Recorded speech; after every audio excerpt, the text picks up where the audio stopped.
1.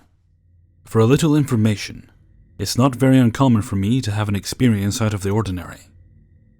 Not exactly paranormal, though some may call it that. Just occasionally hearing someone say my name, or go to a place where I suddenly feel very uncomfortable, or being alone in a room but not really feeling like I was truly alone. I try not to be afraid of it. To me it seems like if it knows I'm afraid, it'll just continue being a little shit. Anyway, the story. My family was staying in a hotel we go to about every year. It's kind of big and sometimes kind of creepy. When my family was all moved in and unpacked, I decided to go to sleep to try and get up early next day. My family was in the area of our hotel room, where the TV was, so I was alone in a room with beds in it. It's a little hard to describe. Basically, you walk in, to the left there are 2 double-sized beds and a nightstand between them. Right, a dresser in front. There's a hallway at the end of which there is another room with a Murphy bed and a couch with a TV mounted on the wall. I think within the same hallway there is a kitchen. I'm going off of a memory that is quite a few years old. As I was going to sleep, I kept flipping around. Finally, I rested on my side and opened my eyes because Mom had the TV up rather loud. But when I opened my eyes, I saw an old woman sitting across from me on the other bed. She was just sitting there, waving at me and smiling like I was a friend. She had a pretty nice outfit, complete with jewelry and matching shoes. I'm pretty sure her hair and makeup was even done, but I just stared at her. Her waving looked like a seamless gif. I blinked. She wasn't there anymore. I was a little freaked out and thought about getting up to tell my family what just happened. Instead, I pulled up my covers, flipped over, and muttered under my breath, "I don't have time for this shit." Then went to sleep. The next day I learned that an old woman had died. She was part of the church and my family might have known her once. I never got a look at pictures of her, but it was too much of a coincidence if you ask me. But I guess it could be someone completely different. 2. My wife informed me that her parents were going to be divorced. It was sad news because I loved her parents very much and felt close to both. My wife and I were recruited but signed up willingly to help in the matter of moving her mother out of the house where they lived in northern New Hampshire.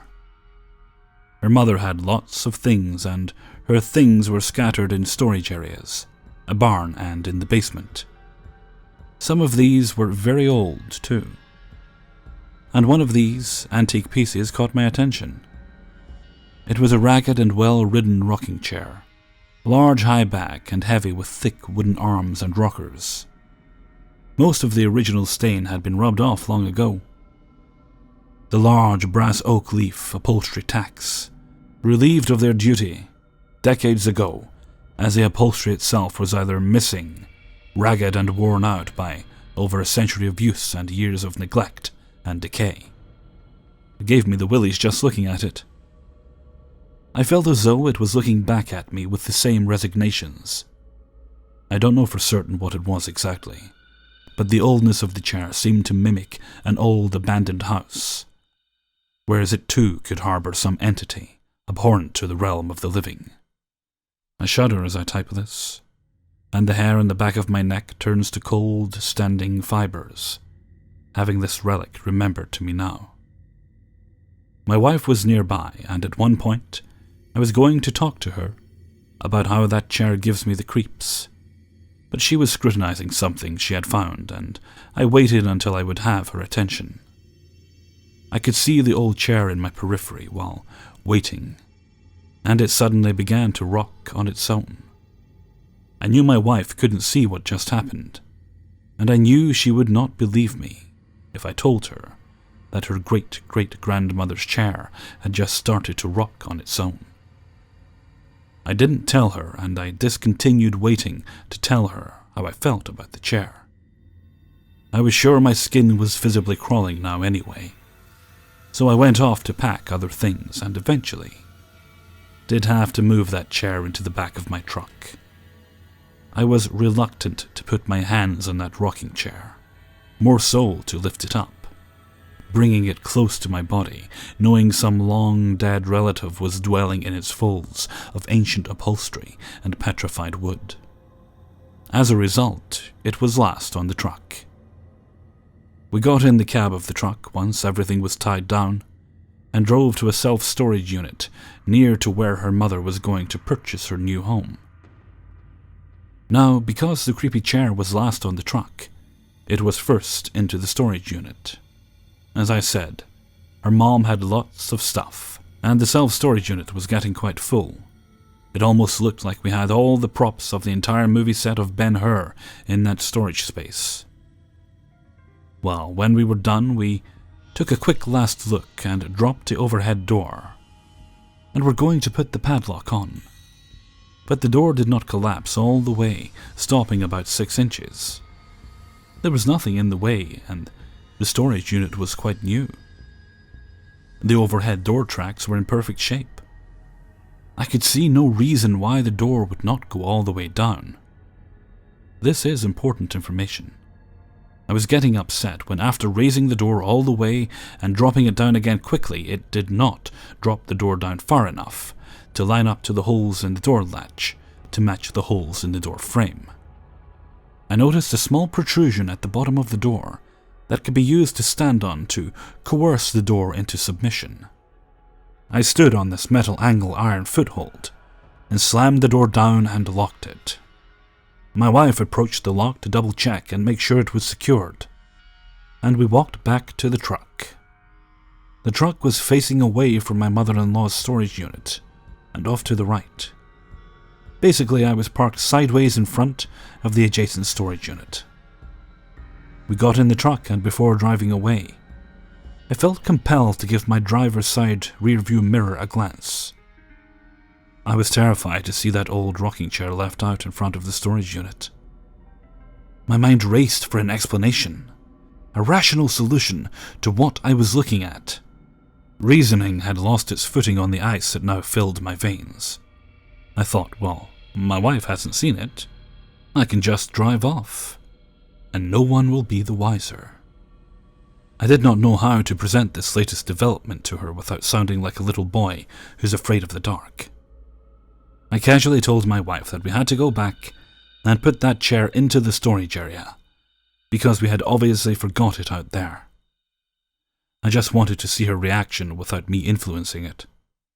She looked at me in utter amazement and reminded me that it was one of the first items we placed there. We got to the overhead door, and I needed to put the key into the padlock, but could not. Not without moving the chair first.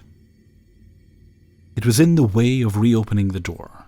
Not only could I not put the key into the lock, but neither could I get in front of the door where the metal foothold was. We had to move the chair away just to access the lock and open the door. Once the door was reopened, I grabbed the rocking chair, which seemed a bit heavier than I had remembered it, and dragged it mercilessly into the storage unit. Pulled the door down, jumped on the foothold, locked the door, and sprinted to the truck, where my wife was already sitting with her door locked. I begrudgingly checked my mirror and, finding nothing there, drove away. I have had other incidents with the paranormal, but this one stands out because of its assertion of itself on the living. A right-in-your-face, deal-with-it kind of encounter.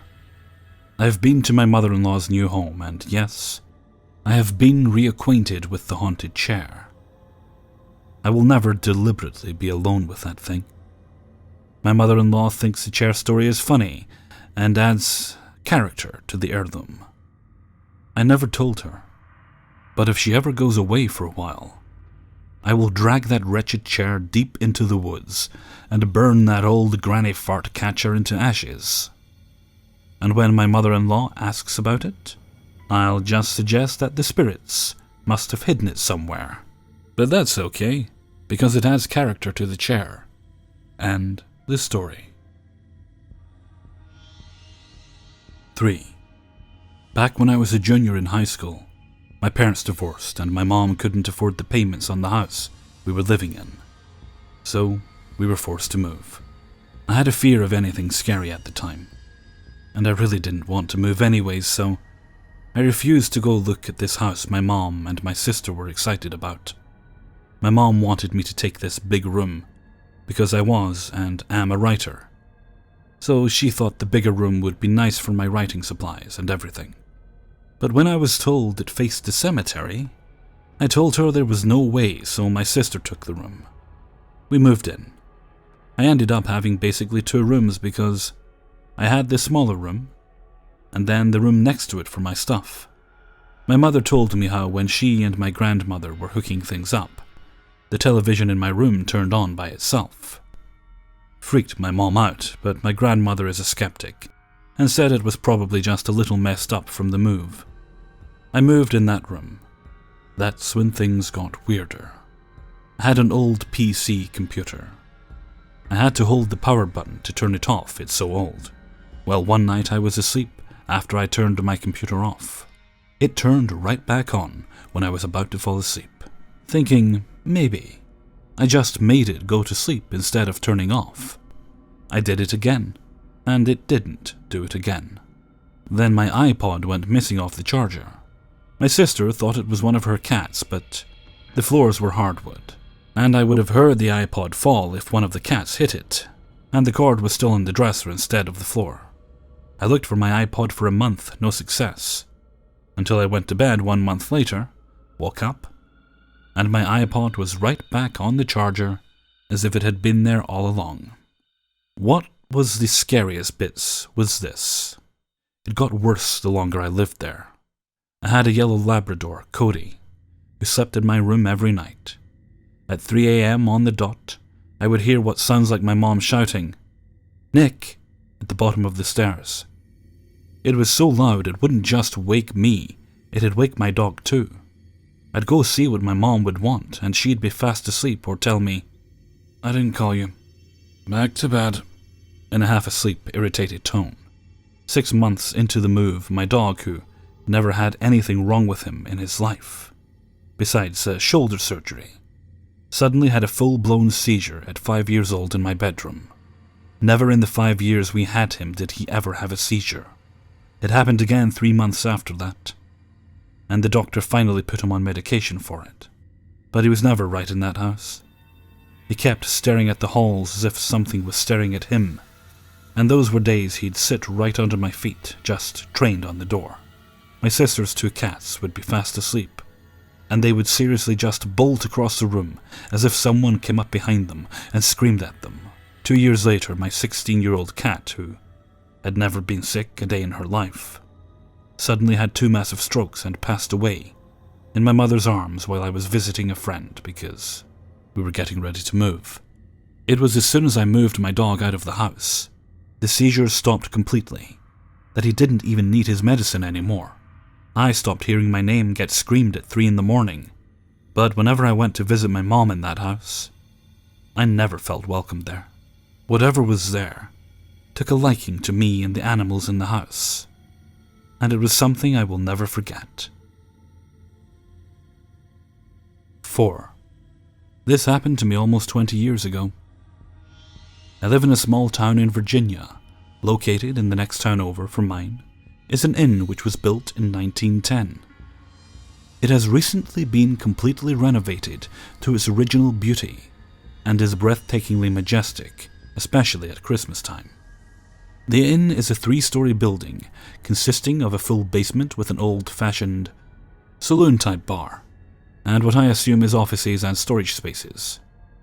The lobby, a couple restaurants, and lounge area is located on the main floor, which you enter through beautiful French doors. The upstairs is the actual rooms, although I've never been to the top floor. When my husband and I were planning our wedding, we decided to check this local landmark as a possible venue.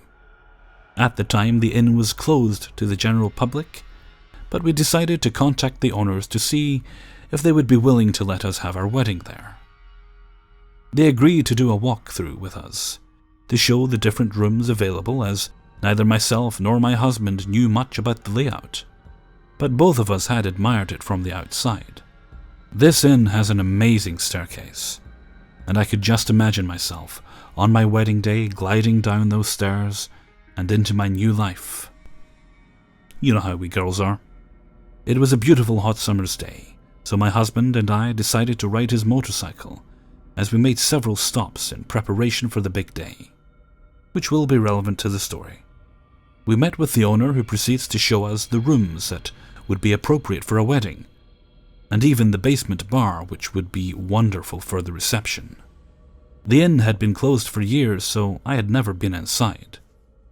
Had no idea, really, of anything, including the history of the place. It was only recently that I have heard stories of any supernatural experiences. Once we finished the walk and a tentative price discussion, we headed out into our many other errands for the day. We had parked directly in front of the building, but to the side of the main entrance, as the structure is built, sort of caddy corner. I was putting my helmet on, turning my head to the side to secure the buckle, when I noticed a woman in the window on the top floor where the rooms were located. This didn't necessarily scare me because at the time I didn't believe in ghosts, so I was more intrigued and curious as opposed to frightened. The lady had long dark hair, but because of the distance and the dark rooms, I couldn't tell if her hair was black or brown, only that it was dark and quite long. She was wearing a high-collar flannel nightgown, like women would have worn during the late 1800s to early 1900s.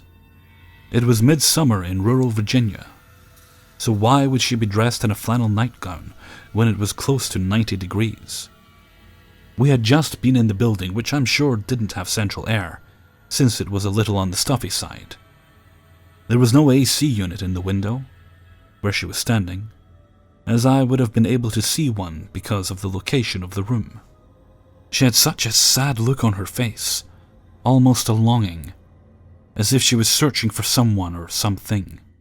We actually stared at one another for several seconds before my brain comprehended what I was actually seeing. She wasn't beautiful in the modern sense of the word, but she was very pretty. As I said earlier, a ghost was the last thing I thought I was seeing for many reasons. 1, it was broad daylight. 2, she was solid, not transparent like one would assume a spirit would look. 3, again, it was broad daylight. As my then fiancé and I pulled out, my brain snapped back to reality, and I asked him if he too had seen the woman in the window. But when I turned back around to point her out, she was gone. Now remember, the inn wasn't open to the public, and wasn't occupied other than the owner, whom we had just met, and was male. So, who or what did I see that day? Recently I was told the following story, only after I shared my experience. Supposedly a young woman was killed by her fiancé or husband, not sure which, in a room on the top floor. Unfortunately, I have yet to be able to validate this, as I can find no news article, historical documentation, or story to back this claim up. I do, however, know exactly what I witnessed that day. Was it the ghost of a murdered woman I saw? If not, then what happened to her? What or who is she looking for? I've gone over this in my mind a million times. I have tried to find any information I can that may explain who exactly I saw, or what her story might be, to no avail. I do know that this occurrence, along with a few others, have completely changed my views on the supernatural. 5. Let me just start this off with, this is just meant for the best horror stories channel, Hellfreezer. I hope you read this so people know skinwalkers are real. And also, if anyone can help me get rid of this thing, thanks. I have been experiencing terrifying things lately, and watching Lazy Masquerade's videos about skinwalkers explained it. So let me tell you about where I live. I live out in the country. Now, the thing that really made me believe there is a skinwalker here is when I was burning brush, and about 30 yards I heard a coyote and a very disturbing snarl to a vulture. I can't tell you how disturbing of a snarl it was, it freaked me out. But I stupidly chalked it up to a hurt coyote, but I was dead wrong. 3 hours later, it was dark, My fire lit up the creek, and in the bushes behind, I could hear the sound of one coyote. It confused me. Where's his pack? So I grabbed a flaming stick to scare it off, as it was lurking, though I noticed there were only 2 paws stepping around. So I threw a rock towards it, and then I saw its silhouette, a tall coyote, standing with no tail. Thankfully I only put out my fire a small bit, because this thing ran right into it, slowing it down, while I ran for dear life. I so wish it would just end there, but before this and after, strange sounds happened outside and on the roof. When you were out at night, you could feel an evil staring at you. Hey everyone, Hellfreezer here, and thank you very much for listening to 5 True Subscriber Stories, episode 25. I would of course like to say big thanks to the 5 individuals who sent me their stories in, and if you're one of those I kept waiting, I do apologise, but I do try to get round to everyone eventually. Well, it's a bit of a paranormal special this week, wasn't it? That wasn't really intentional when I started out, but by the time I got to story number 5, I figured it'd be a bit odd to put just one regular scary story in there. So, another paranormal, and my second Skinwalker story, I believe. I think I did one a while ago, which was also a subscriber story. Well, I don't know what your plans are for this week, but mine are to go out and make sure I've got everything I need for Christmas Day. That includes food, various odds and bobs, and of course I'll need to make sure I get fresh wrapping paper. I'm sure I've got some there, but I better get some fresh stuff. And of course I'll have to think about what I'm going to have for dinner. Probably not turkey this year. I love turkey, but there's no point doing a huge one just for myself. Although don't get me wrong, every single year without fail, because she loves me, my sister invites me around to her house to have dinner. But I really like my own house on Christmas Day, if you understand. So usually what I do is I go around, I get up, get the dinner going, then I go round to my sister's house for a little while, drop off presents, see the family, get my annual hugs and kisses. A very important part of Christmas Day, that is. Probably pet the dog for a bit, and then after a while I'll head home. And get everything else ready, just in time to sit down with dinner and watch the brand new Doctor Who, which doesn't look that great so far, but what the hell, it's new Doctor Who, so it's going to be good regardless. And I'm making myself hungry by talking about Christmassy stuff now. Okay, I think I'm going to head off for now, so until next time, thank you very much for listening, and take very good care of yourselves.